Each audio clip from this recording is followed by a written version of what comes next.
welcome to another episode of the Too Late We Said It podcast. I am Sean Lever, rocking with my dog, Edwin Navedo. Edwin, What's what up, good? dog? What's good? Episode 2. Let's get it.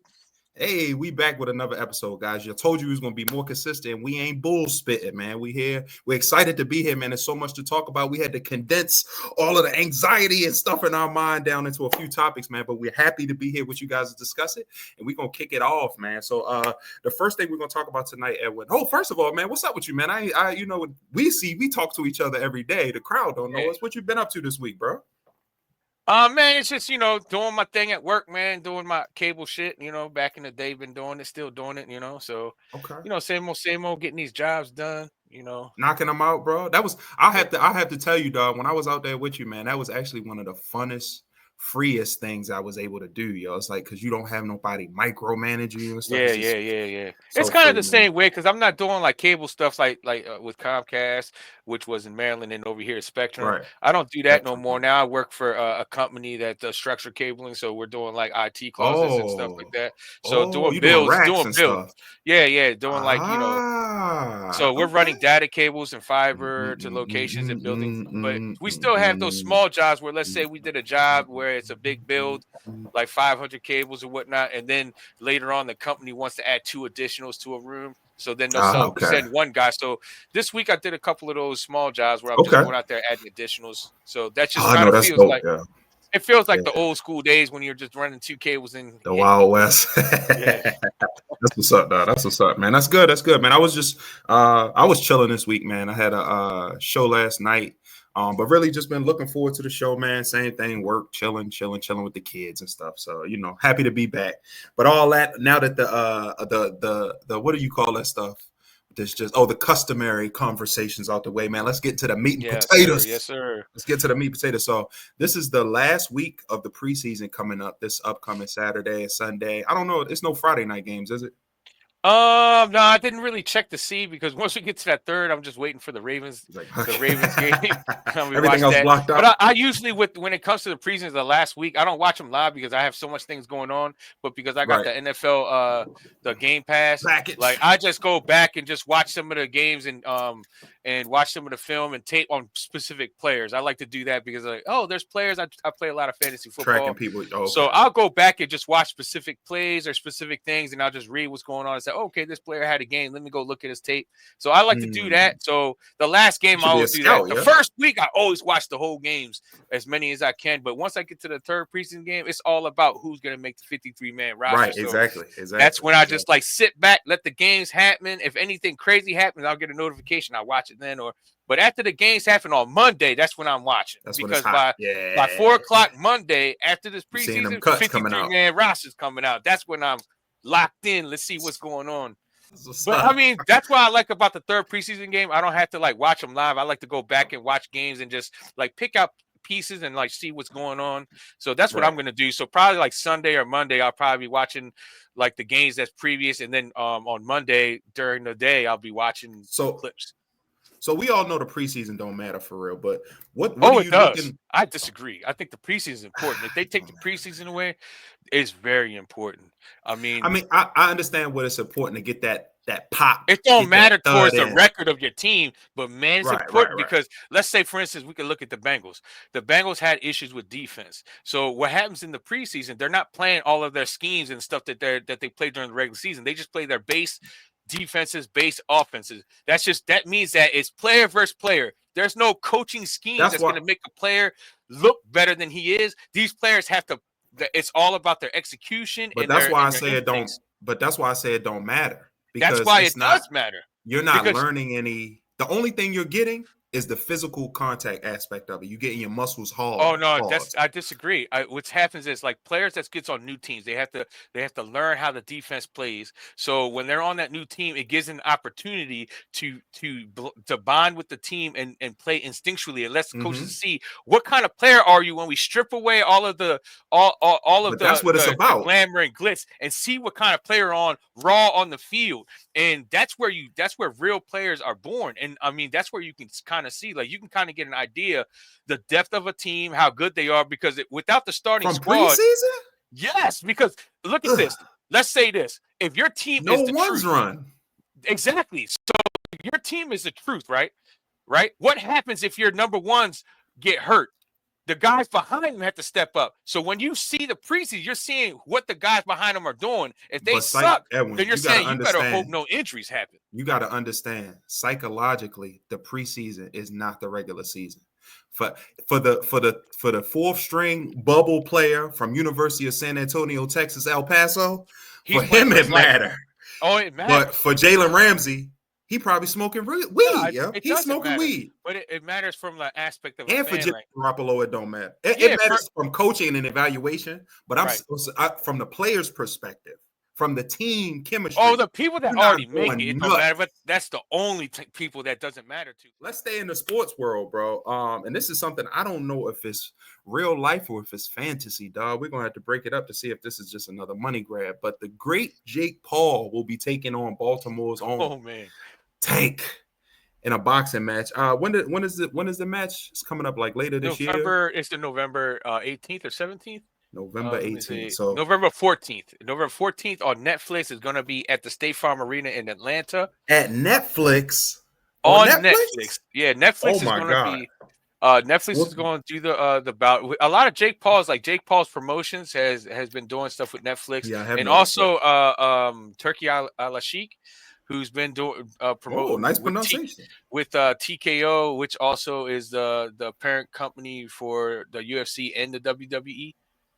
They're partnered with the UFC and the WWE. They have stakes in both the WWE and UFC, and Turkey Al-Sheikh has partnered with them to promote fights. That's why the Canelo and the Crawford fight is also on Netflix.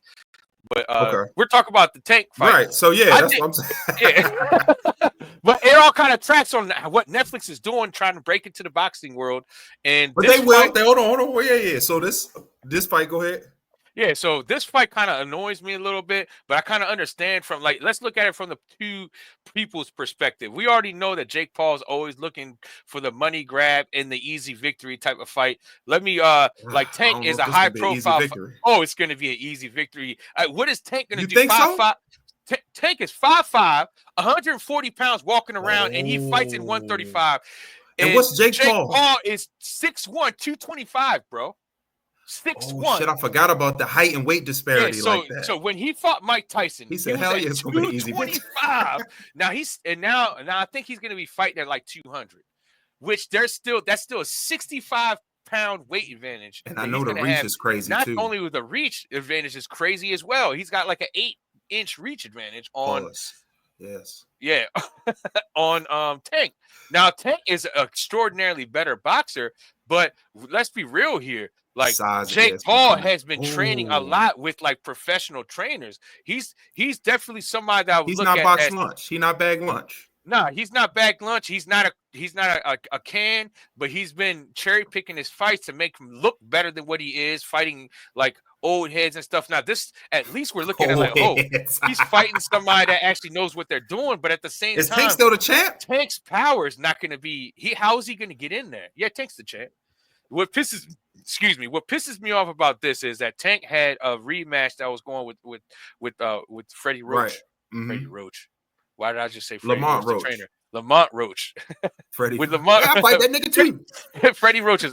I think Freddie Roach is. Freddie Roach. Let's not even go there. So Lamont Roach. I'm not sure. Go south this bitch. Lamont Roach. They had that rematch, and I'm like, this is where you need to go. But then on the flip side, you gotta think, where was Tank's head at this past year? Oh, he's been talking about how he's wanting to retire.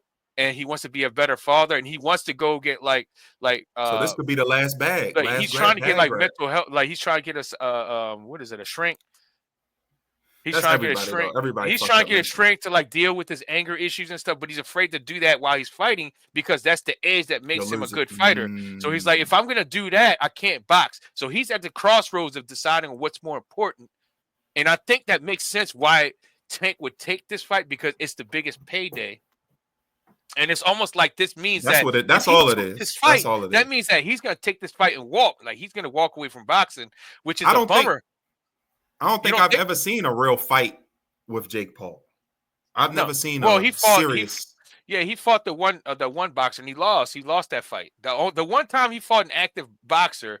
Well, he fought another active boxer, but he's been the active boxer, he was the last fight he had before Mike Tyson was a fighter that's been inactive for 3 years, but he's still technically active. And like, dude, you fought someone that's been active for 3 years, and he only had like 3 victories and shit. So he was like a can himself. He cherry picked that one too. He cherry picked it because no, Jake Paul washed him. He washed him. Obviously, because the dude's a can. But the point of the matter is the only fighter that he fought that was on his level beat him. And then now he did try to fight. Who was he trying to fight before Tank that didn't go through? He was trying to fight another heavyweight. I can't remember. I don't really follow Jake Paul. Did he say he was trying to fight Francis Ngannou? Ain't no way he said. No, it wasn't Ngannou. Oh yeah, he fighting Ngannou. Francis would destroy him, or he'll probably pay him. He'll probably pay him to take the dive, bro. To take the dive, Don't but anyways, it's a huge advantage. And then now Jake Paul's talking trash. I'm like, you're talking trash, fighting somebody that's literally half your size. Yo, I completely forgot about the height because Tank a little. Now Tank knocks him out. That's actually gonna be crazy. That's gonna be crazy. If Tank knocks him out, that's gonna be crazy. Because I don't think Tank is gonna take money to take a dive. I just don't see his prize gonna be too high for that. But the same thing with Tyson. I don't know if it was real or not, but people were saying that it was a clause in Tyson's. Oh, I don't know if it was probably not a clause in the contract, but I think that there was a handshake deal done there. See, that's what I'm saying. Because it's entertainment. It's not. Yeah, there was at least 2 times where Mike Tyson had a clean shot and pulled his punch. That's what I'm seen saying. It with my own eyes. Like he pulled 2 punches back that would have probably sent him to the canvas.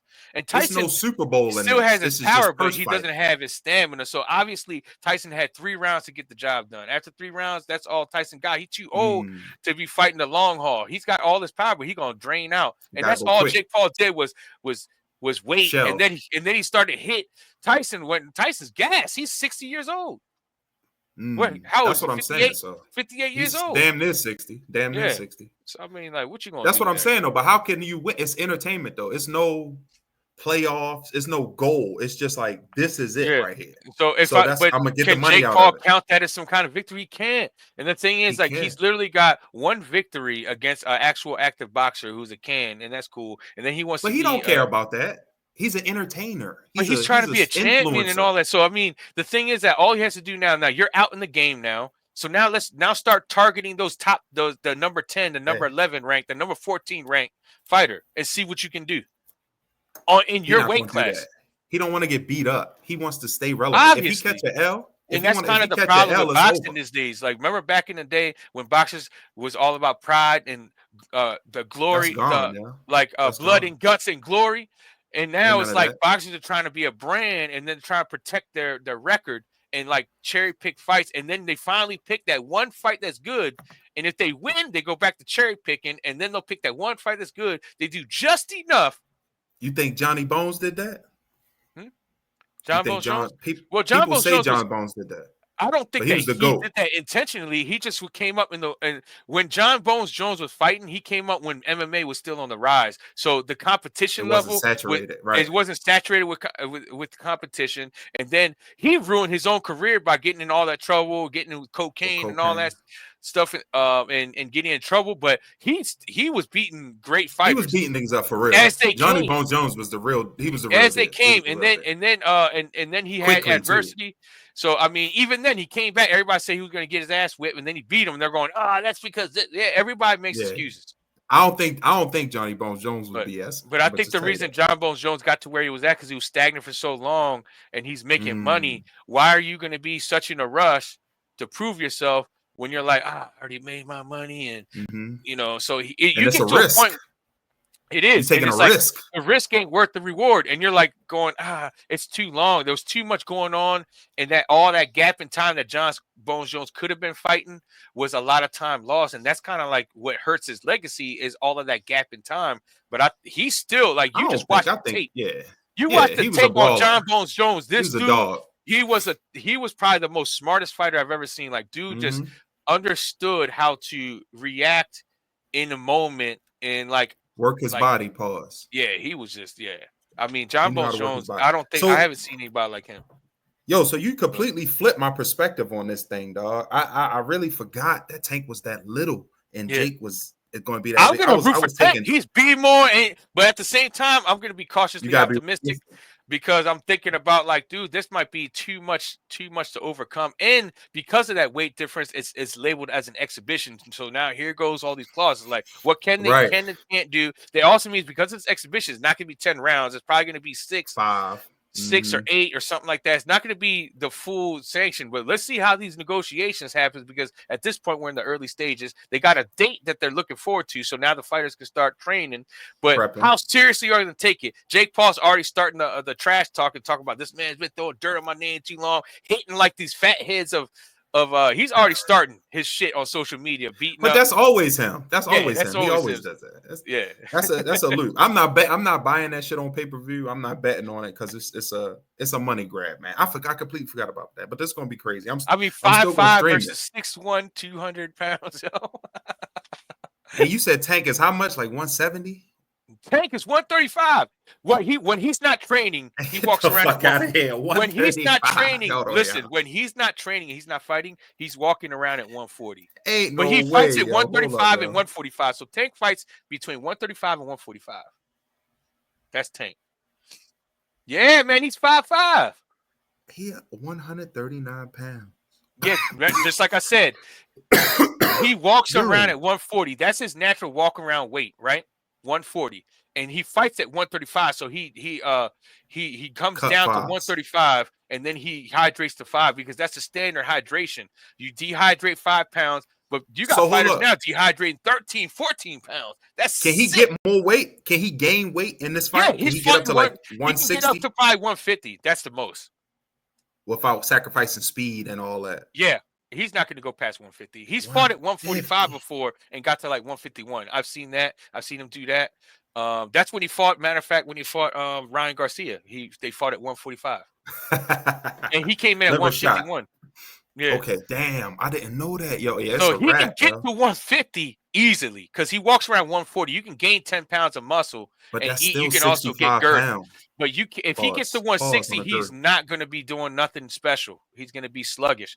It's going to be too much weight. Oh my God. Okay. That's the same thing I had. That's the same problem I had with Crawford going up 2 weight classes to fight Canelo. He's got to go up 10 plus pounds.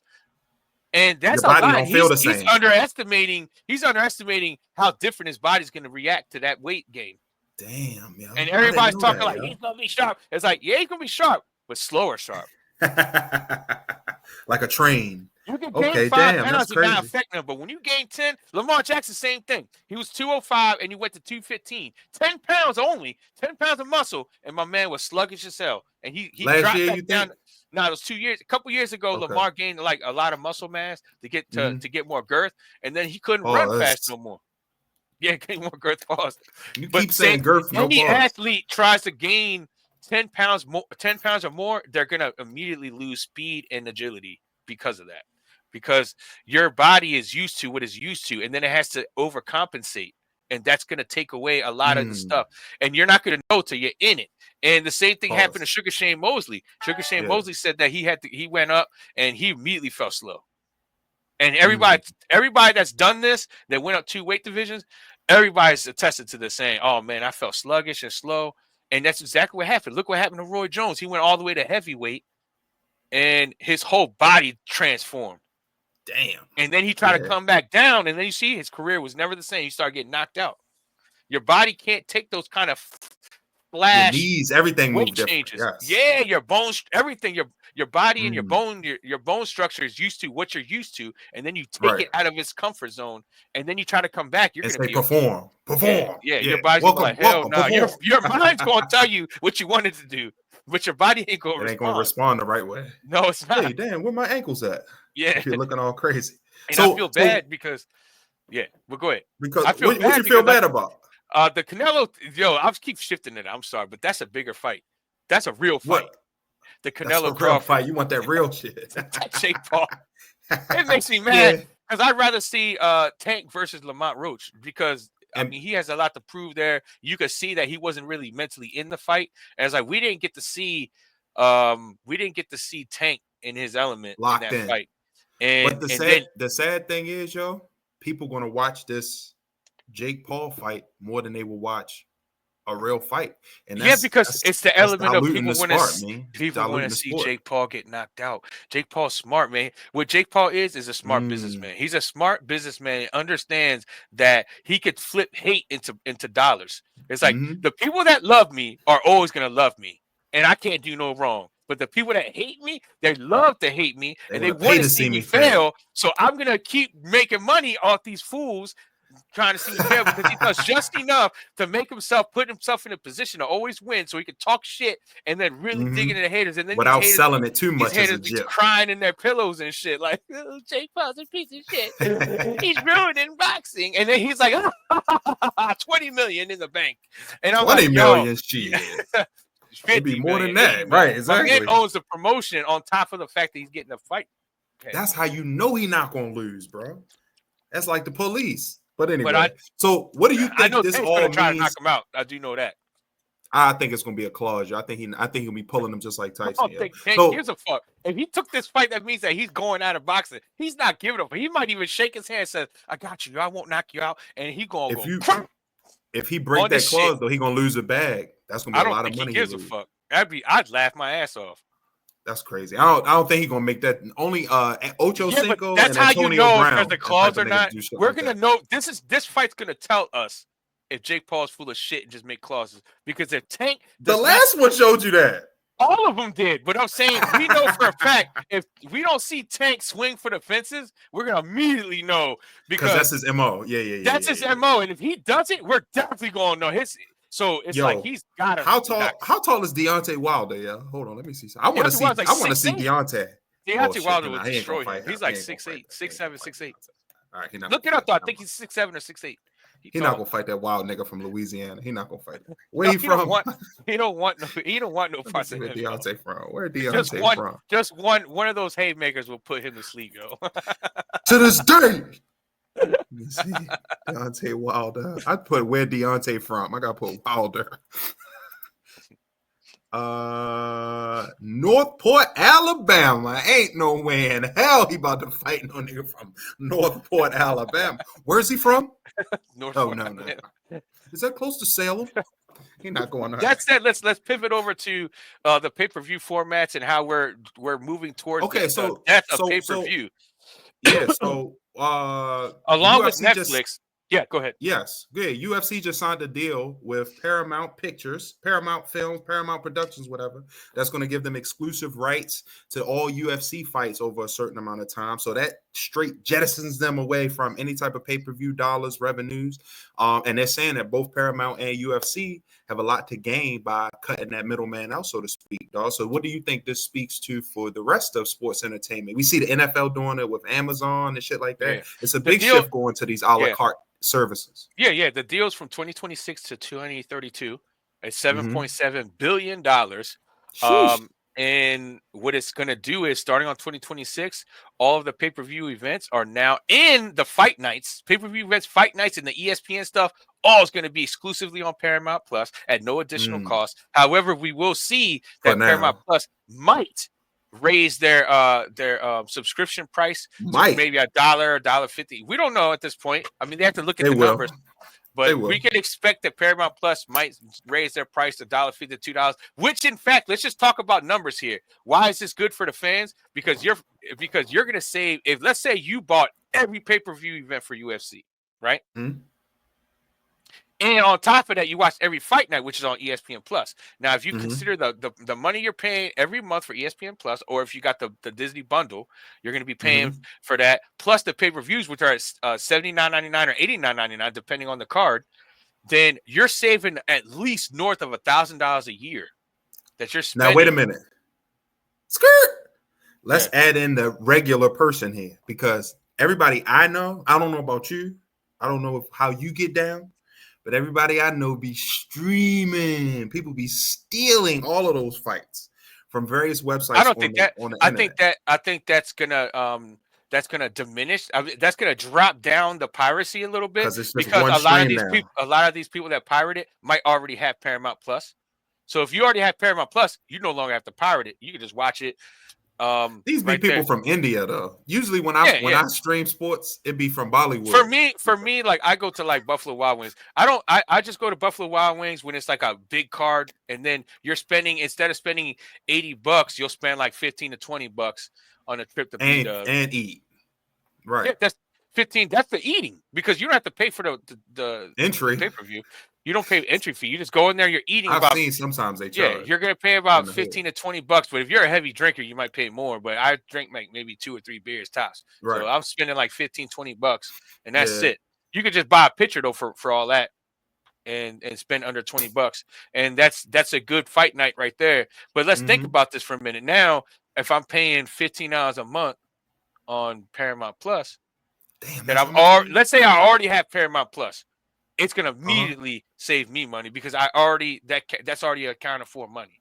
So now my Paramount Plus goes up $2. I can dig it because I still save $18 in the long run, more, really.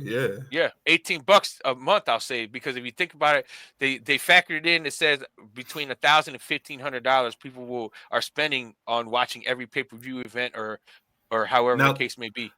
Let me ask you this though. So we seen this with the WWE when it became corporatized, or I guess the UFC has been corporatized, but Dana White, a wild ass dude anyway by himself. But now that he's under the umbrella or in bed, so to speak, with Paramount, do you think it will be some formatting put on UFC fighters? Now, what they say, the personas, the actions, how they get down. You know, the dude Derek Lewis. Lewis. Already been happening. You've been seeing like these face-offs in the octagon after the fight wins, remember, and then you facing off and stuff. So you can tell that.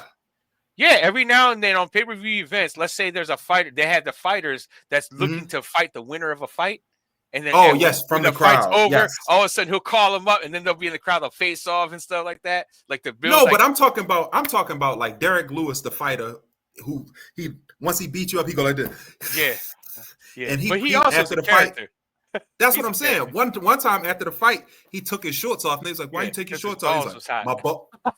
Is he gonna be able to say my balls hot on Paramount Plus? Oh shit! Good question. Is that a part, or is that a part of the? What you think? Because I think that they're not going to change that, because Paramount Plus is buying what they're buying. That's the product. Why would you want to water down the product? If you're paying $7.7 billion, you're not going to water down the product. If anything, they'll probably encourage more of those things. Yo. We saw this with Beats by Dre. Remember, Beats by Dre got bought out by a crazy amount, and then they changed the product. WWE got bought out. They changed the product. No titties and ass. Remember titties and ass match? Dre the King Lawler. Oh, puppies! He was freaky as shit. He can't be freaky like that no more. Yeah, but now that you're in the corporate it comes down to Paramount Plus and what they're expecting. But that's what comes to the negotiation table. But I think the bigger story is like what we're gonna get is the fights are still gonna be the fights. All the glamour and all of the it's time. All of that, the glitter and stuff that comes with the promotion glitter of is fights. Crazy. It's gonna be. Oh shit! That's my alarm. Oh, that's you. My alarm. That's my alarm. My fault. Okay, we had the same alarm ringtone. Twinsies. But I think the bigger story is going to be how are the fighters' pay structure going to change? Because part of the fighters' pay structure, especially when you're when it comes to being on the card versus being the main event, you get a higher percentage of the pay-per-view sales that come to you. Now it's not a pay-per-view structure. How are they going to compensate? Because the UFC is making more money now on this deal. $7.7 billion is a high jump. Are they going to then create a pay structure that's going to pay those fighters a healthier wage? And how are the bonuses going to change? But because if you look at it, the UFC could be like, oh, we'll just give you a slight pay increase and then keep more in their pocket. Because let's look at it, for instance, right now in football, 70% of the revenue goes to the players, right? For the bargaining agreement, right? CPA. And let's say I think it was a 65 in the NBA, something like that. Guess how much the UFC pays out by percentage? How much? 15 to 20%. See, that's fucked up, first and foremost. But I think this whole deal will be a bit, like you said, beneficial to the fighters because now it's no ambiguity. the contract is fixed. What we know how much you're making now. It's not based on pay-per-views. It's not based on watches. It's not based on if we, Dana can't bullshit you and say, oh, we didn't get no sponsors. We only got this much from the sponsors. Now it's out there. We got that much from Paramount. I'm owed this much, but they don't have no fighters union agreement or nothing like that. They don't have at all. They have no unionization of any kind. They don't have agents. All. Do you think the fighters have agents? I don't even know that. I don't think they do, because what would you need an agent for if you're just signing a one specific contract? Do you know why you would need an agent? Like, let's say in the boxing, you have multiple, you got WO, you got different divisions and stuff, and they're all interlinked. Where in UFC, you got UFC, you got Invicta, you got Ultimate Fighter Championship. Well, UFC, no, that is UFC. You got Invicta. I'm talking about one. You got multiple, but they're not interlinked. You know what I'm saying? That is UFC. They're not interlinked. So each one of those, they have contracts. So if you had an agent, it'd be like, it would be so you negotiate each fight.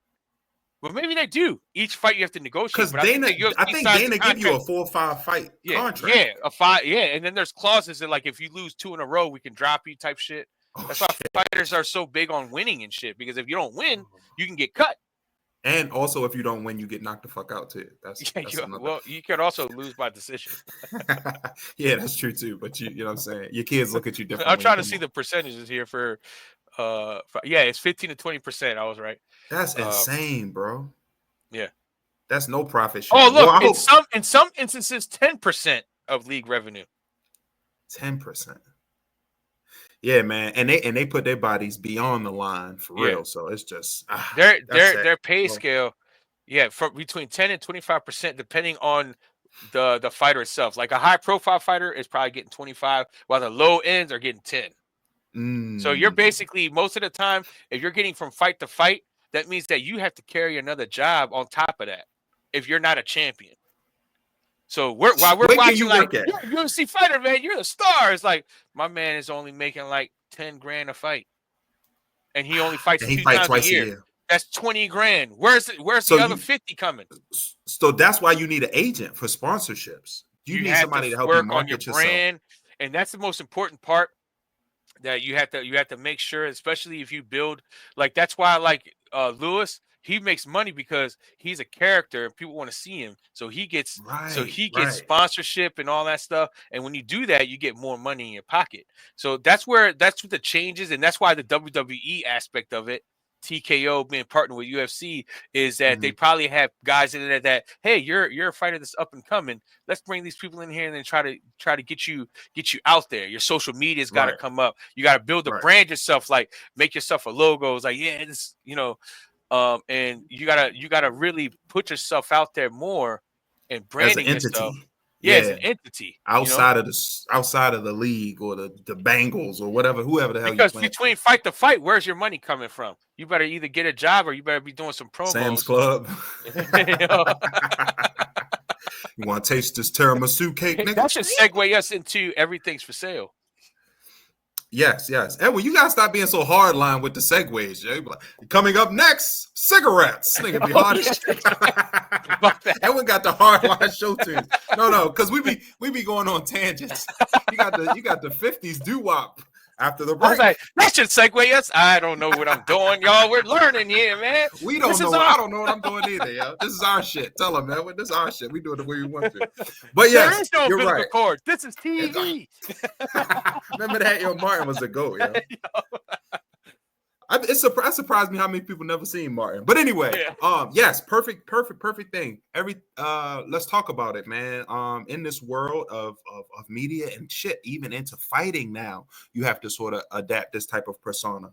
That I have to make myself an individual, and I have to put myself on a sales block, and I have to sell myself. And that could be in a number of things. With fighting, you selling yourself. If you got an OnlyFans, you selling yourself. Shit, if you're going to work every day, in some capacities, you're selling yourself. So where do you draw the line between, the title of the theme there is everything's for sale, where do you draw the line between, you know, you're selling yourself as a good or service?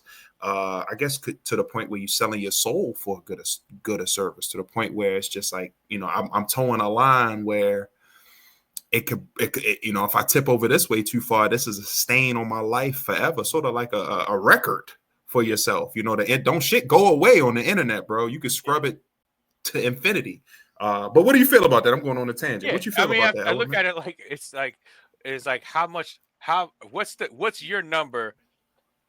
What's the number? What's the price of your dignity and your self-respect and your self-value?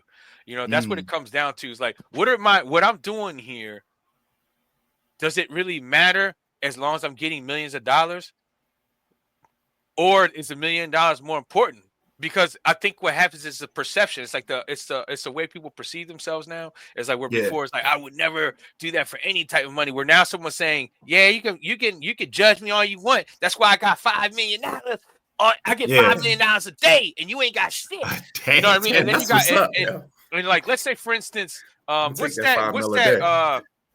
There's either a rap or she's like a personality or something that she just turned 18 and got her OnlyFans, and then Cash Me Outside.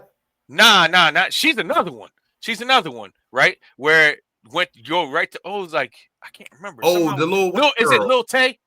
Lil Tay, yes. Yeah. So Lil Tay turned 18. This is a thing I read a while ago, and there was people at work talking about it. Where she turned 18. Tell us what you've been through. Yeah. And it was like, I got some youngsters at work. They were telling, you know, who Lil Tay? I was like, I have no idea who Lil Tay is. Just get to the point. Like, we know. Stop lying. So what they told me was like, and then I saw a little post on my timeline saying like, she's down in like regular workers like you and me, saying if you're over 25 and you're still working a 9 to 5, you're failing in life. I'm making $5 million a day. A day is crazy, yo. $5 million a day on the OnlyFans. And that's sad. Hold on. First of all, that means we have a big problem, because that means it was niggas lined up at 17 and 11 and a half months. Waiting. I was like, wait a minute. If you're making that kind of numbers, how many people were sitting there going, yes, diabolically waiting. It's scary. But at the same time, it's like you're looking at what's going on is it's changing the dynamic of how people look at themselves. Because you think about it, it's like, look, I'm 44. I'm 44, and I haven't made $1 million in a year, let alone 5 in a day. So it's like, am I going to be looking down on myself? No, because let's think about it, for instance, like all of the jobs that you have, it's like, understand that if we take away everybody's job because you want to make $5 million a day, then nobody would be doing shit. The world would stop. It would implode on itself. It's like, for somebody that had that type of money, it just shows how immature and irresponsible that person is to say something like that and not understand. Like, let's just say, for instance, you went to, because you're making more than doctors that were treating you if you got sick. Right. No doctor makes $5 million a day. Yeah, it's only a few cities that make $5 million. Yeah, really. There's no doctor that makes that. So that means a doctor's failing in their life too. So, but that's an immature point of view. You can't hold too much credence to an 18-year-old. But that but the reason why that's significant is because the young people that follow, because I didn't even know who she was until like 3 weeks ago when I first heard this shit. I'm like, what the fuck are you talking about? And now the kids that's looking up to her are gonna be like, fuck going to college, man. I'm just doing OnlyFans and I make that money. For that $5 million. Yeah, and that's what I'm saying, bro. What the children are our future is kind of flipping upside down. The children are our downfall. Well, I'm not gonna say all because you can't. I don't want to put the blanket statement on all kids. Because not all, but think about it though. How many kids dummies are getting corrupted? That's I feel like that's a Darwinism thing. It's always going to be something that's enticing as a downfall. I mean, because we had our shit when we was growing up. What was our shit when we was growing up? We could say sports. Now, we wasn't really going to have to crash out like that. But I know when we was growing up, like, I know I had blinders on to everything else.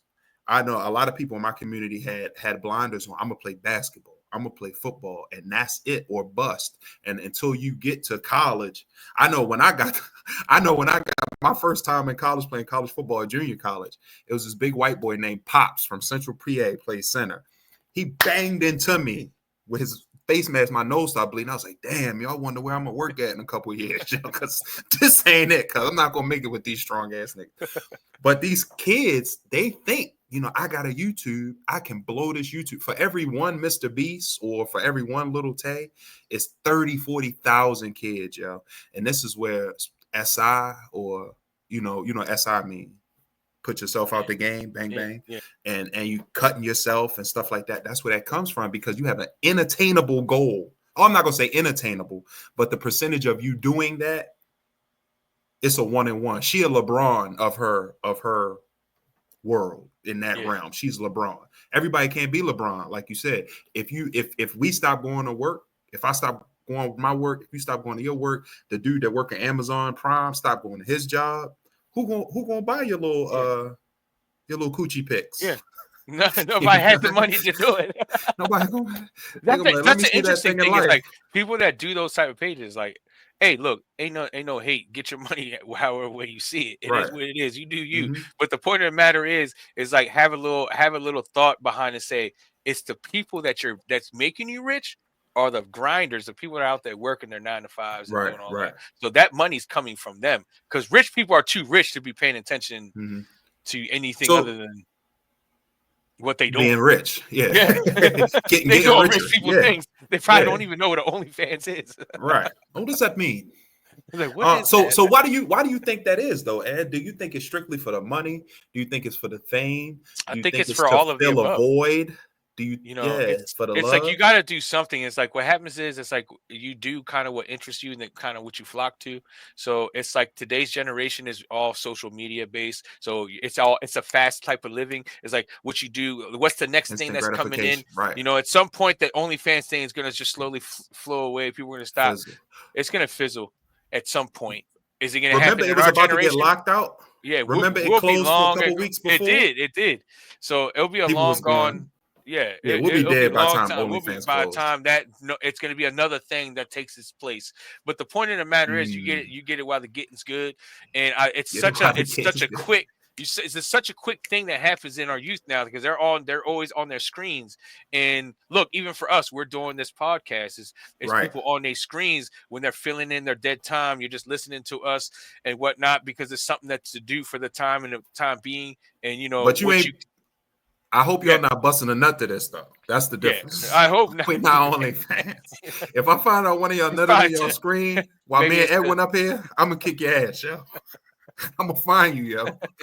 Go ahead, Ed. I'm sorry.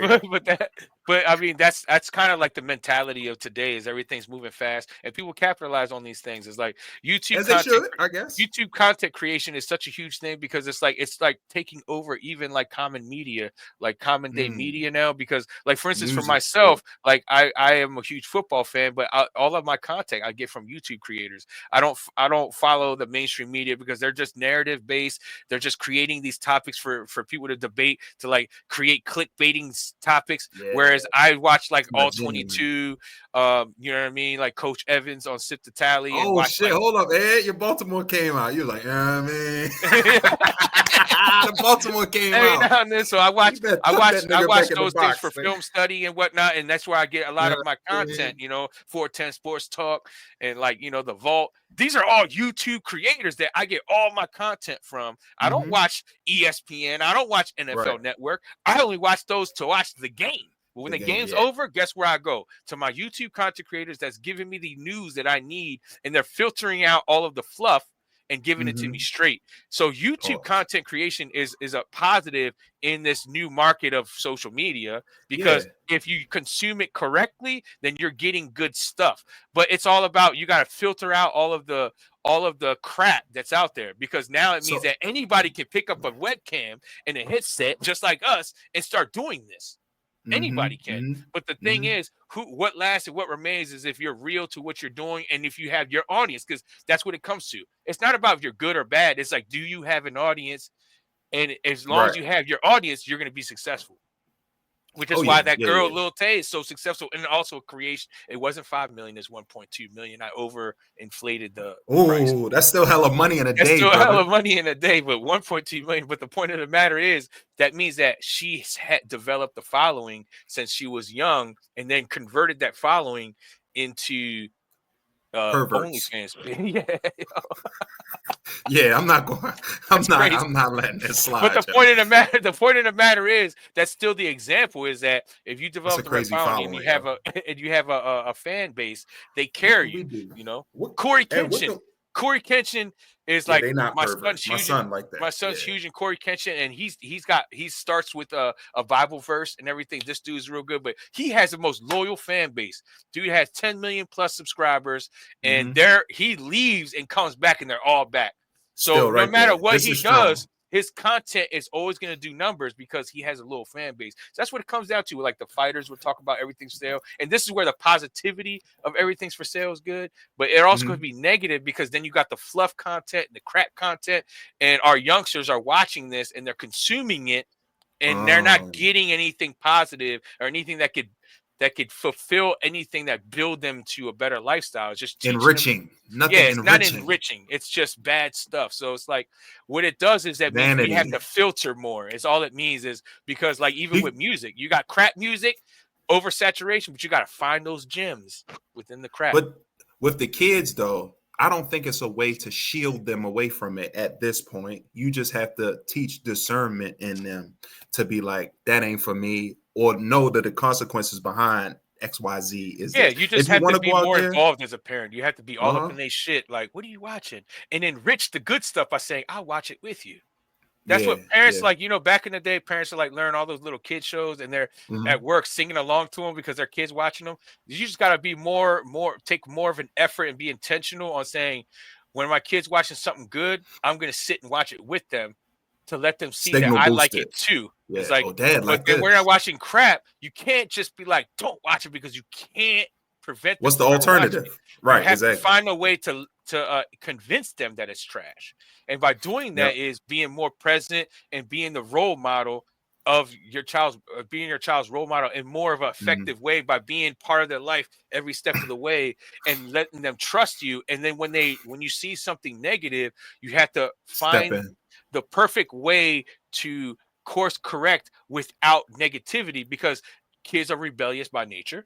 So if you get overly negative, then they're going to be like, I'm just going to do it when you're not watching. You hate me. Yeah, exactly. So it's like, it just makes it harder on the parents because back in the day, you could just smack your kid like for this smack, but you can't do that no more.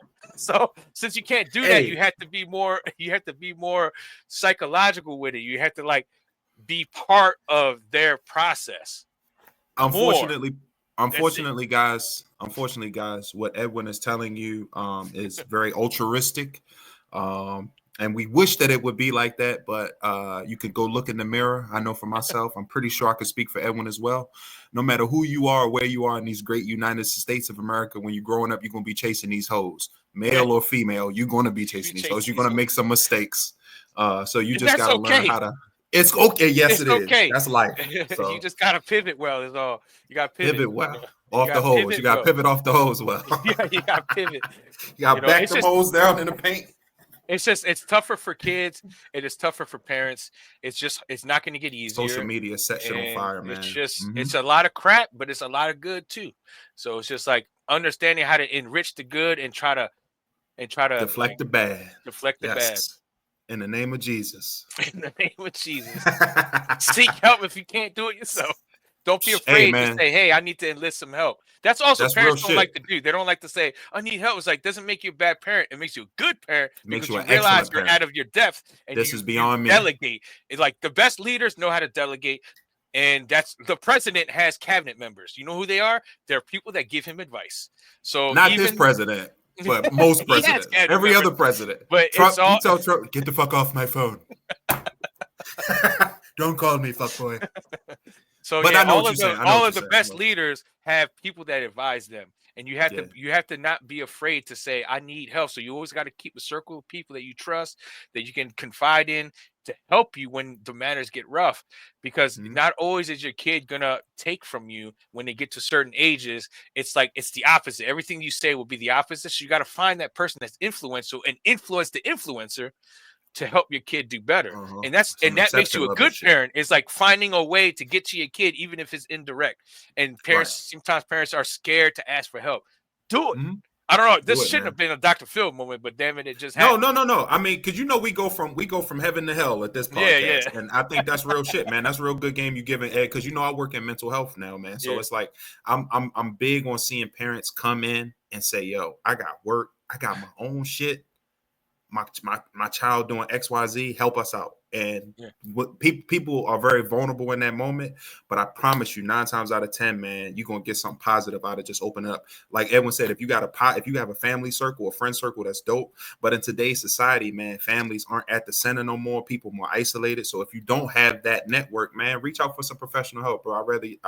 Everybody in your family rather see you do that than crash out. So always know that shit ain't you. We not equipped to take care of everything. None of us are.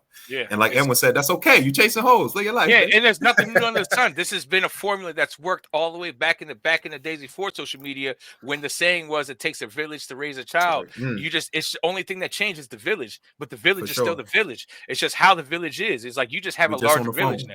Yeah, right. The village on the phone. It's just but that same statement stands today. It's like you just have to understand, how do you form your village? And your village ain't gonna look the same as it did in the 50s, but there's ways to put people. It damn sure don't. Damn, it don't look like it do in the 50s. They ain't have no leggings in the 50s, yo.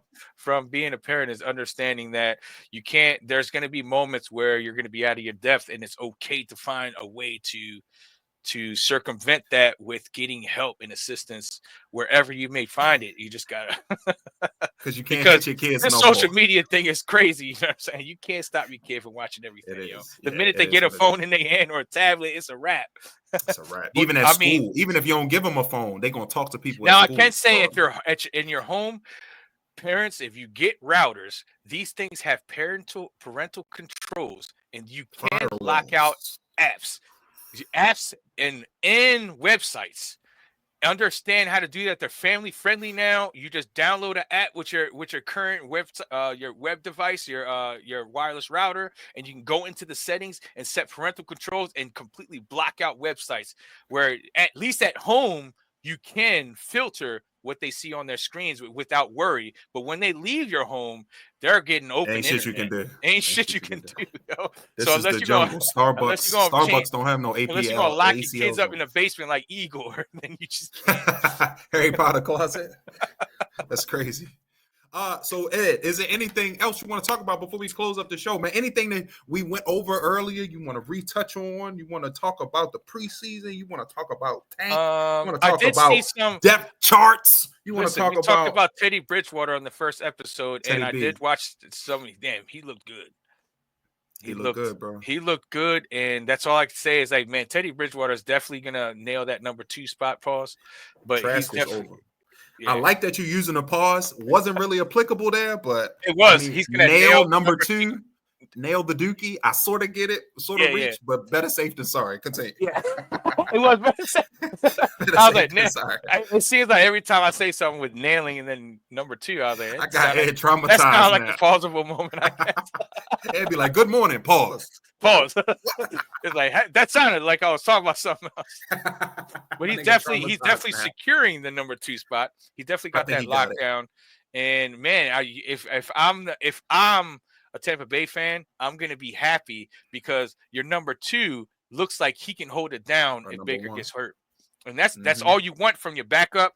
Unfortunately, the Ravens don't have that. I mean, Cooper Rush will probably be manageable for 1-2 games, but it's not a long-term thing. So it's like you can't get jiggy with it. It's not like the Eagles. It's not like the Eagles when they had their backup play for the whole playoff. Yeah. Rush is not. He's not a Baltimore. Well, I mean, it's a running team, so I guess and the thing is, Cooper Rush did well with the Cowboys, but he just does not fit our offensive scheme, and the offense has to completely change in order for it to work. But our roster is designed the way it's designed, and it's just not gonna flow well with Cooper Rush. So we highly depend all predicated on Lamar's dynamic. On Lamar's dynamic, man. That man is just a special player. But yeah, that's all I want to talk about is that Teddy Bridgewater, man, you looked great. I was talking about possibly being in football shape. Apparently, you kept in shape because you looked excellent in the preseason. I mean, obviously there was some. Oh, he did. He looked way better than I expected. So it's like I'm glad you did the preseason on that. Yeah, in the preseason, I'm talking about the man's football shape status. Like obviously he's not going to be. He can't go out there and like win 10 games. But I'm just saying, like, I thought that he was going to look sluggish, and he can be a bridge. He can be a bridge if Baker he's a get good hurt. bridge, yeah. And I think as the season progresses and he keeps practicing, he's only going to get better because he was solid. That injury he had we messed him up, didn't we? The Rams messed him up when he was on. So. He got banged into the ground. That's how we. I think the first injury he had was a non-contact injury. Oh damn! And that's the shit that sucks, man. Yeah, that's the shit that sucks. Greatness get cut down like that. But as we said, big blessings to Teddy B, man. We wish you nothing but success, man, because you done righteous shit. So we want you to be. He was out there helping the kids. Now he's back on the field. FaceTiming them from the game. Yeah, I think that's a good storyline. And the thing is like if he maintains that position and somehow down the line, I know where you're going. God forbid that Baker Mayfield something gets hurt and he has a storyline. That's one of those things. And win the Super Bowl. Nah, I'm not. Oh, you pumped the brakes. I went too far. This whole energy change. All I'm saying is that if he just starts a few games in place of Baker Mayfield and wins those 2 games, that's a huge story in my book. Hey, why your whole energy changed when I brought up the Super Bowl? I'm not going that far down there. No offense, Teddy Bridgewater. But you ain't even consider it, yo. You ain't even consider it. That's just such a great story. It's like you left the game of football from the professional level, go down and start coaching kids and being a good community member and being a positive light to kids, like showing them the way, and even paying out of your own pocket to help these kids progress. And then they freaking punish you for it. And then you turn that into real lemonade. And you're back in the NFL. Mike's Hard Lemonade. That's gangster right there, yo. That is a pivot, and I just gotta make sure I bring that. Like, that's a huge pivot. It's like now I'm back in the NFL. You kick me out, back in the NFL. Guess what? The high school like we should have probably kept it. He did get Chick-fil-A on Friday. We messed up. Hopefully, the structure of that is changed to promote that type of dedication from the coaches. It's just because if he's just doing it at the kindness of his heart and is not doing anything that's outside of the norm, like make it look like, oh man, you're like, there's no special treatment. It's just me supporting my kids. That's all it is. Then I can see why they should at least give some kind of leeway for coaches that have the ability to do that. Nobody should complain either. It's like, oh, well, how come we don't have our coach doing that? Because he's not a multimillionaire. It's just the way it is. Sorry. But he's not doing nothing to recruit nobody. He's just buying transportation, food. He's just making sure his kids get home safe and get to the game safe and then look good while they're playing. There's nothing wrong with that. It's not like he's singling out one player. He's doing it for the whole team. Right. Hey, it is what it is. You have rules for a reason, so people don't abuse them. But I don't think Teddy was abusing anything. He was just doing what he thought was right. And I think that's commendable, and it should be commended. This is America. There are no rules, just price tags. Everything's for sale, as we say. Everything's for sale. It is what it is. Let's be honest. Here. But anyway, all right, guys. I ain't got shit shaking this weekend, Ed. I'm going to Cleveland tonight to see Shador. I put that watch on my AP. Perfect time, man. You listen to Shador mixtape? Yeah, he playing. He playing. Against the Rams. You're going to watch Stetson Bennett throw some darts? Yeah, Stetson Bennett was about to put himself out the game, too. He coming back strong. I know y'all see my man Steady B. He's like, he throwing darts. He be cooking. He be cooking. They said we might try to get we might trade Jimmy for Anthony Richardson. Yo, do we have time? Listen. Go ahead. We got a few minutes. With a player like Anthony Richardson, he's only 23 years old. A kid. He's a kid. 23 years old. You put him with 3 years of experience. With that coach on the Rams and let him chill there for a minute. For 2 years. He's got a rocket arm too. He just needs the right situation. I look at it kind of like the Alex Smith situation where he was a 49ers. And then Jim Harbaugh goes in there and everybody's calling him a bust. And my man makes it all the way to the NFC Championship the first year. Oh. No, the first. Remember, he got hurt. So then that's when Kaepernick age started. But the first year, they made it all the way to the NFC Championship with Alex Smith. Then he goes to the Chiefs. Just the he goes to the Chiefs. Andy Reid, another QB-friendly coach. A QB-friendly coach. And This is all coaching, bro. Sometimes it's the player sucks, and sometimes he's just not in the right system. Yeah. And I think Anthony Richardson is the type of player that he's so raw that if you put him in the right situation, he could be molded into something great. You just got to put him in the right situation. And I think the Rams Colts, is a good, yo.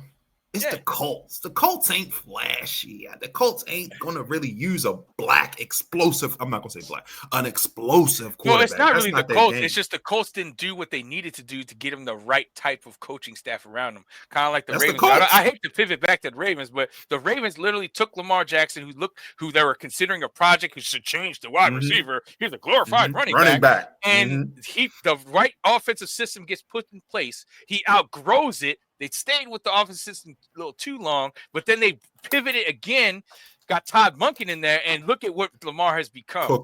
If you put the right people around Anthony Richardson, he can become that guy. But you have to be willing to put in the work. And I think the Rams, with you guys cerebral coach like that, as offensive-minded coach, he can really understand what he has and create something with that. I'm hoping that's the trade proposal. That'd be a great move. Jimmy for Richardson. The best thing for Anthony Richardson would be to go there. We'll see, yo. We'll see. But anyway, let's wrap it up, yo. We'll talk a little bit more about that more. You know, as the season develops, we're gonna have we'll start paying attention to that, see what really happens. But you know, his agent is shopping him around, is already talking shit like, "Yo, what you doing? What you doing?" So we'll see. If you ain't gonna start him, then trade him. You can't hold that man back. He's 23 right now, and he could sit behind somebody for 2 years, and he'd only be 25. I think Daniel Jones behind somebody for 2 years. He's only 25. This dude could be an Aaron Rodgers type of player. Sat behind Brett Favre for a few years and boom, light up the league. That's Anthony. Teams don't do that no more. They don't draft these quarterbacks. No, you gotta go. You gotta go. We need you now. No, I was like, sometimes you see how shit is. Sometimes you get a guy. I think Bryce Young got done the wrong way too. I think he shouldn't have started his first year. I think they should have held him back, and he probably would have been better now than he is. Let Andy run a couple times. It took him a year and a half to get right, and now look at him. I think the Panthers gonna make noise. I know you was talking about Sir Purr and whatnot, but don't make me pull it up again. Hey, yo, chill. I have a lot of faith in what the Panthers might make some noise. I don't see them like they got Super some good Bowl receivers, contenders, but they're gonna win some games that people are gonna count them out on. That's what I'm gonna say. They still the Panthers and they still ass. Thank y'all for joining us for another episode of the TLWSI podcast. I'm Sean Leverett Edwin. Thanks for rocking with us today, baby. Yes, sir. We'll be back on another episode. Enjoy, be safe, and we'll catch y'all next week. Peace. Peace.